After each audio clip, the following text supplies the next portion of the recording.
The movie opens with a verse from the Christian Bible, which states that God created humans in His own image.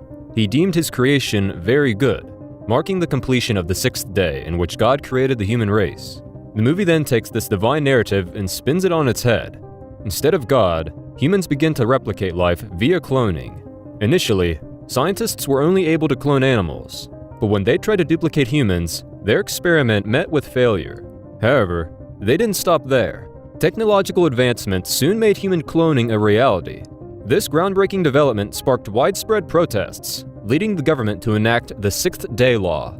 According to this law, human cloning was deemed illegal and was prohibited, while animal cloning was permitted to continue. Amidst this societal chaos, we meet our protagonist, Adam Gibson, an elite helicopter pilot. One day, while he's at work, he gets a video call from his wife, Clara. She gives him the tragic news that their beloved family dog has passed away. Clara wants Adam to go to Repet, a company specializing in animal cloning, to bring their dog back to life. Adam, however, has reservations about clones. Despite his objections, Clara continues to nag him, arguing that their daughter would be heartbroken without her pet. Contemplating, Adam agrees to go to Repet and see their chances. The plot thickens when Adam and his business partner, Hank, are tasked with flying the CEO of Replacement Technologies, the corporation leading the charge in cloning technology. However, before they can undertake the flight, they're asked to sign forms and undergo a blood test and eye screening. Michael specifically requests for Adam to be his pilot, due to his stellar reputation.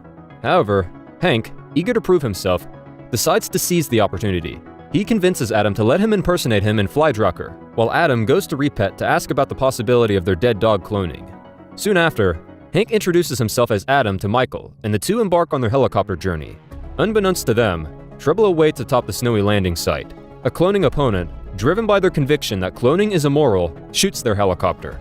In the next scene, Adam wakes up in a taxicab, disoriented and without any recollection of how he got there. He shrugs it off, thinking he must have fallen asleep. The taxi driver then informs him that they have reached their destination, Repet Center.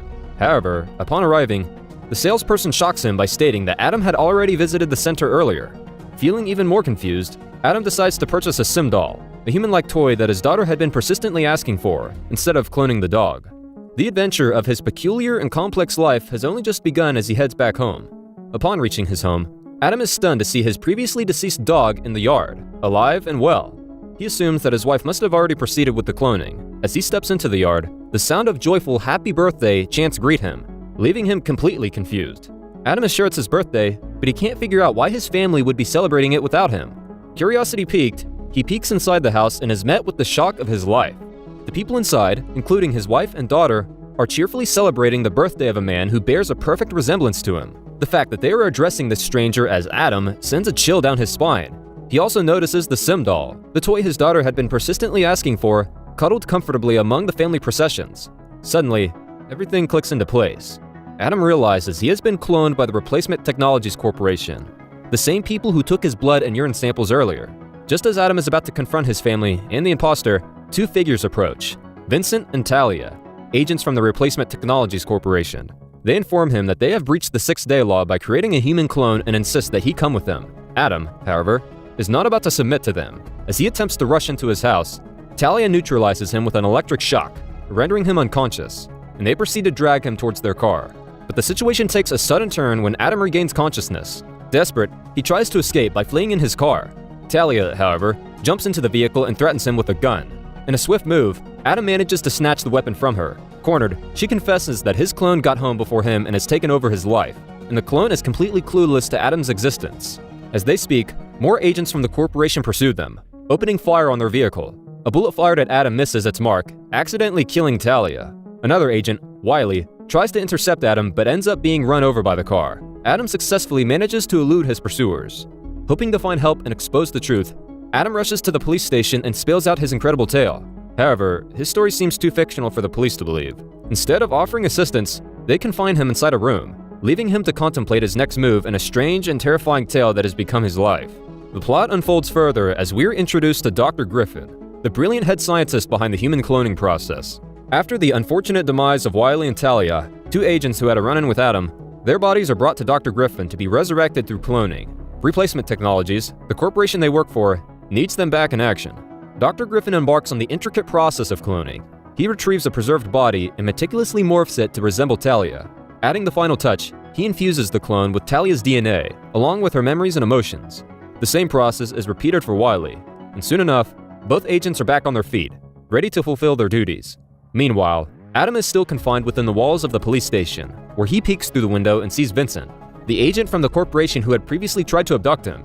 Recognizing the daring situation, he successfully orchestrates an escape. However, the moment when he steps out of the police station, he encounters Wiley. A confrontation ensues, but Adam, fueled by a survival instinct, overpowers and kills Wiley before making a run for it. Adam seeks refuge with his friend Hank and discloses the bizarre happenings that he's been entangled in. Hank, however, finds the tale hard to believe. In an attempt to convince him, Adam takes Hank to his house to show him the clone.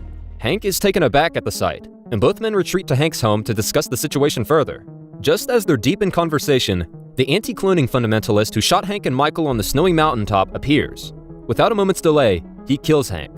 The man attempts to escape but ends up in an accident. Adam, in a fit of rage and confusion, confronts him, demanding to know why he killed Hank. The man reveals a shocking truth. Hank had already died when he shot him and Michael in their chopper at the snowy mountain. The Hank Adam was with, in fact, is a clone. He further informs Adam that not just Hank, but Michael and Adam himself have clones created by the corporation. The fundamentalist, fearing that his mind would be read by the corporation, thus endangering his friends who work there, urges Adam to shoot him in the head. Taking Adam's hand, he helps him pull the trigger, effectively killing himself and ensuring his thoughts remain unread. The story continues with an intricate web of intrigue and suspense. Upon reaching the accident site, Talia and another agent named Robert encounter Adam. A tense standoff unfolds, during which Adam fires his weapon, causing Robert to lose a leg and Talia her fingers. Acting quickly, Adam seizes Talia's severed thumb, using it to unlock her car and make his escape.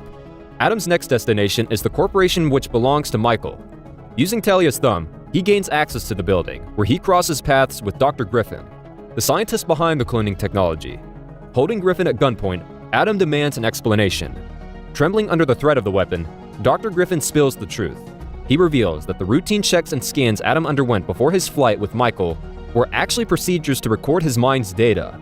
The seemingly innocent blood test was, in fact, a method to harvest his DNA, all of which were crucial in creating his clone. Adam's next question was more personal.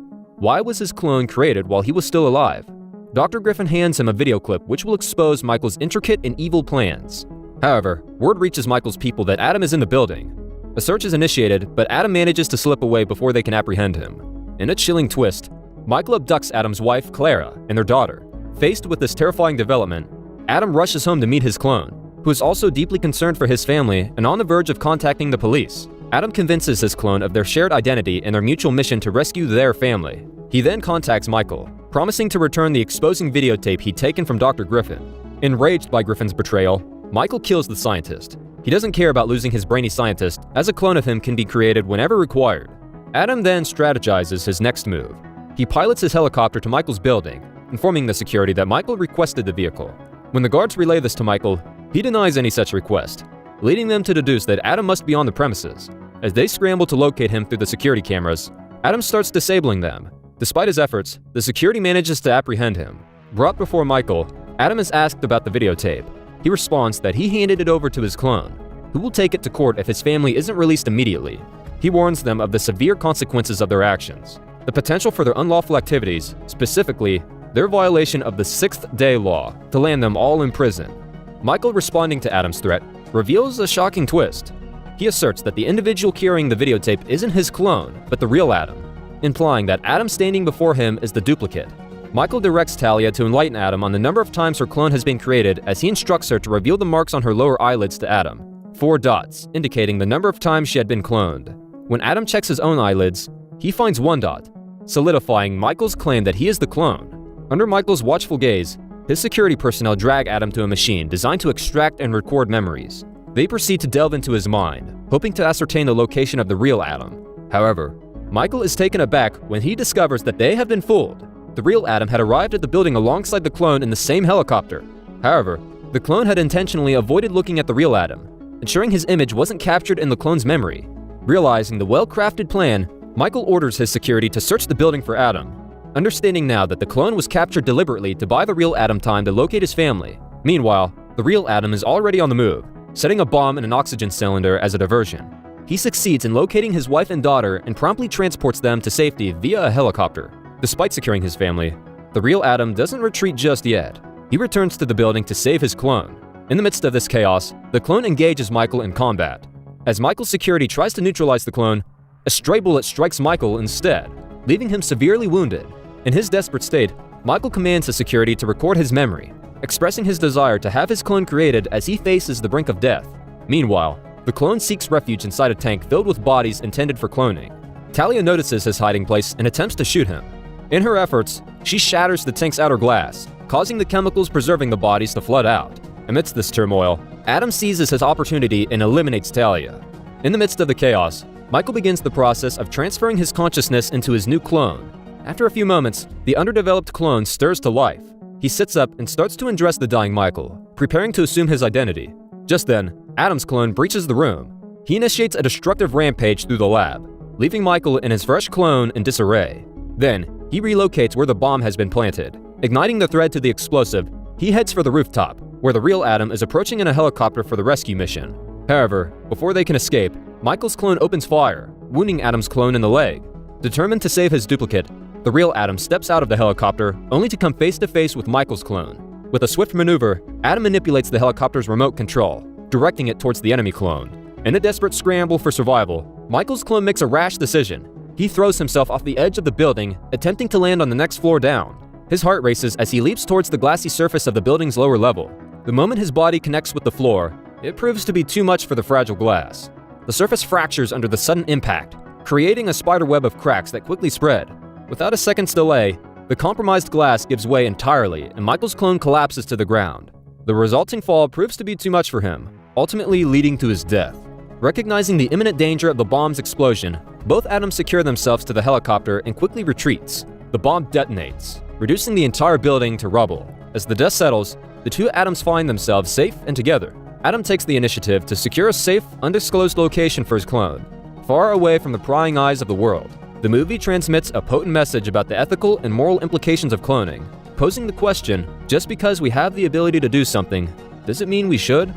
As the movie comes to a close, Adam's clone embarks on a new adventure of his own. Make sure to subscribe and turn on notifications so you can watch more videos like this. And if you would like to give this a watch for yourself and support the movie, we always link it in the description below to save you the trouble. Thanks for watching.